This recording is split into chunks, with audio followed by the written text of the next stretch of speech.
Peace, this is Professor Griff, ex-minister, public enemy. And you know something? I was stolen from Africa.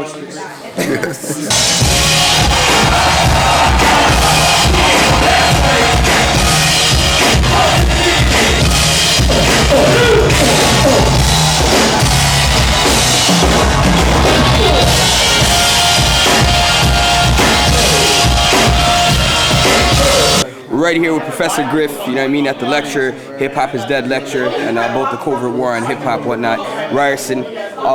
So, quick question, if you could tell the people what you think when you see the slogan "Stolen from Africa." It's reminiscent of Stolen Legacy, Dr. George and James. You know, it goes back past the corny little Roots movie that they put out and that kind of thing, which it served its purpose. I shouldn't say it's corny, it served its purpose. But when you say stolen from Africa, the average person thinks that the only thing that was stolen from Africa was black people, which they don't even say black people.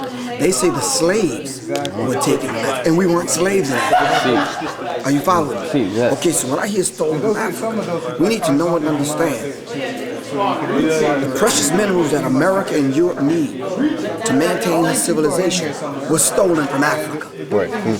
Technology, everything that was written on the walls of the pyramid text was stolen from Africa. You understand what I'm saying? The whole idea of beauty and how to maintain womanhood and manhood was stolen from Africa. Even fighting the wars that they fought against when they was fighting Shaka Zulu and the Mau Mau, that military strategy was stolen from Africa. Everything you could possibly mention was stolen from Africa. Dietary laws, global political science, deep-rooted science and mathematics, all of these things are sewage systems. How to preserve food. When I see stolen from Africa, that's what I see. They're a test to public enemy's work. Give them a round of applause.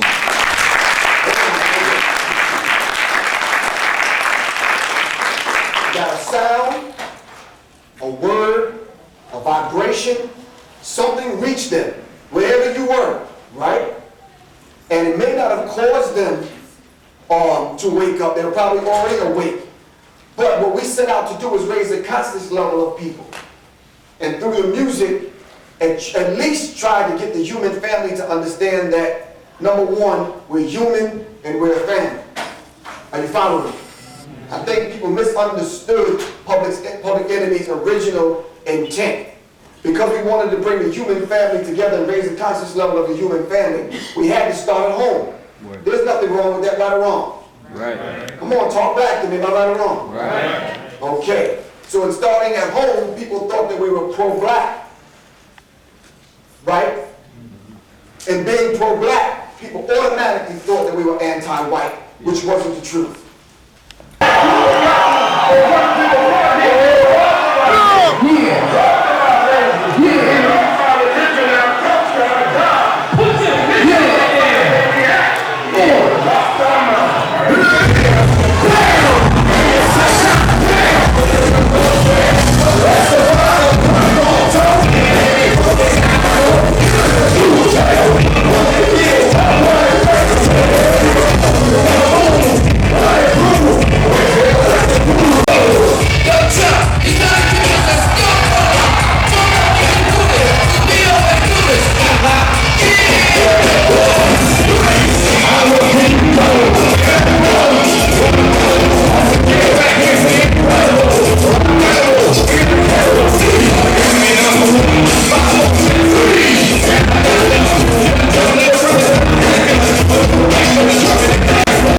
There's 20, 30,000 people in the audience. We was following the Beastie Boys tour bus around on our first tour getting booed. Nothing but white people in the audience. And we still had to tell them to put your fists in the air. And this is very real. I'm not telling you these things from a bumper sticker or a t-shirt perspective. I live this. Are you following me? So then it became a problem because now Ashley, Johnny, Jennifer, and Susie is going back home to the white suburbs in awe of what they heard coming from the stage. But their parents and grandparents didn't understand that. Are you following me?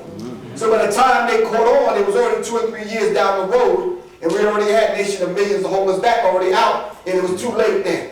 They already got infected. But black people didn't understand what the hell was going on the other side of the fence. That here this pro-black, radical, militant rap group is waking up white people. Too many cats look at what the South wants to do, the South of the border wants to do, and we follow trends too much. And right now we're facing sugar-coated racism, sugar-coated police terrorism, and things like that, and that's why it's time for a change.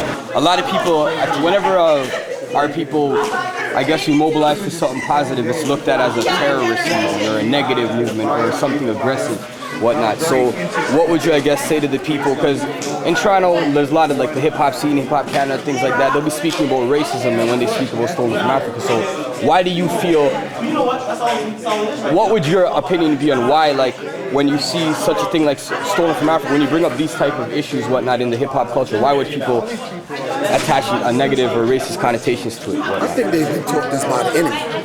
I think a lot of times we don't get a knowledge of self to the degree where we approach things, like I said in the lecture. We need to approach things from a goddess perspective. Right. Instead of being an artist, we need to approach it from our goddessry. You understand? Because there's something that we bring to the table that no other people on the earth bring to the table.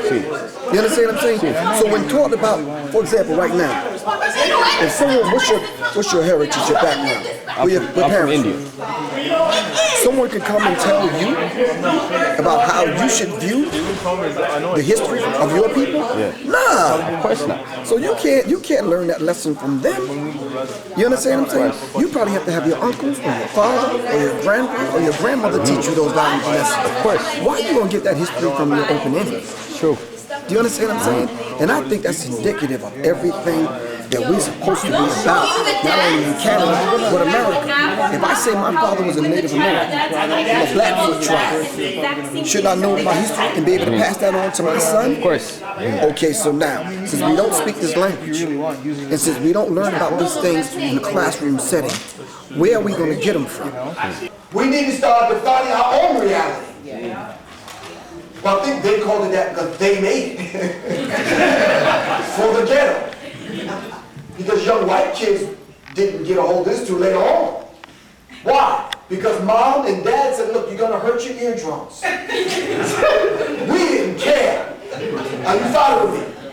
Because not only did we want to hear it and feel the vibe, you know what we did? Boom, turned up and stood back. Yeah. Why? Because hip-hop, it represented us. It was something to be in hip-hop back in the day. Because it represented you. And you wanted the world to know. Are you following me?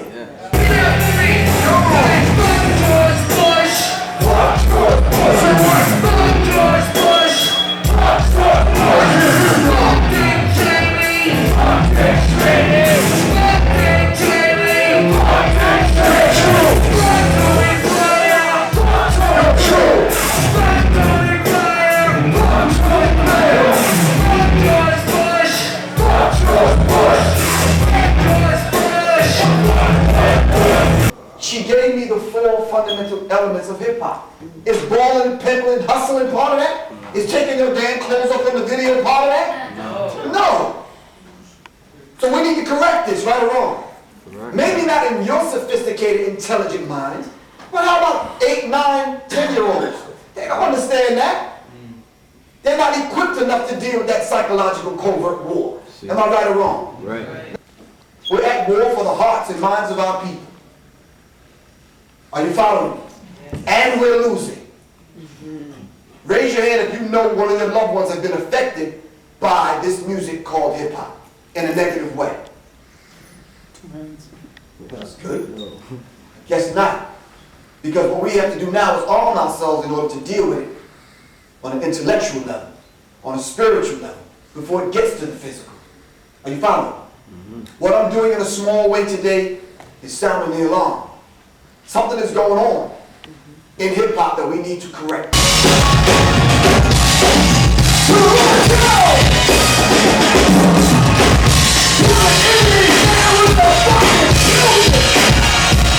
There's a big generation gap. I guess the media has a lot to do with it. There's a generation gap between the elders and the youngers, because when we're looking for that guidance, sometimes we can't find it because through the media or whatnot, fear has been instilled within the hearts of the elders when they look towards the youngers. Well, Bring Back the Balance campaign. Minister Server, KRX-One's right-hand man, has a beautiful program. Is Bridging the Gap. Minister Paul Scott, NY Oil. You know, he's doing the damn thing. Well, big, yeah. And what he's trying to do, he's trying to speak that language to the youth to get older people to understand, look, this is what's going on. And if you don't understand it in these terms, then you might end up suffering at the end of the day. He already co-signs a stolen from Africa, man. You understand what I'm saying? Already built that bridge, for So sure. I think in Bridging the Gap, I think what we have to do is, we don't necessarily have to do it in name. We have to do it in deed.